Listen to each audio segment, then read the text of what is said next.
Let's talk about data visualizations and chart types, and specifically Power BI ones. So Power BI has many kinds of visualizations. We'll cover the most common ones, but you can see over here, like look at all these little squares. That represents all different kinds of visualizations you can make, and with them, they're highly configurable, okay? So let's go and look at bar and column charts. So see how a set of variables changes across different categories. We've all seen bar charts. It supports stacked ones and bar charts stacked side by side, or horizontal ones. You know what bar charts are. Line charts, overall shape of an entire series of values. So they're just lines. We have a matrix, so that is where you have a tabular structure that summarizes the data. You have key influencers, the major contributors to a selected result or value, and that one kind of has a very cool looking visualization. You have tree map, charts of colored rectangles with size representing the relative value of each item.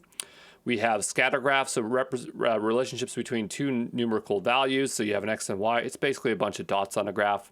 You have bubble chart. It's the same thing, but the dots now are bubbles, and the larger the bubble can represent a third dimension.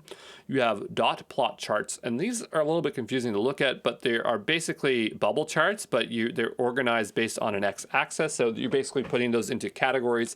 I'm always confused when I look at that one, but that's just one. And one more for us here is a filled map. So you have a geographic map where different areas can be filled. So like here you have states of different colors that represent things. It could be gradients.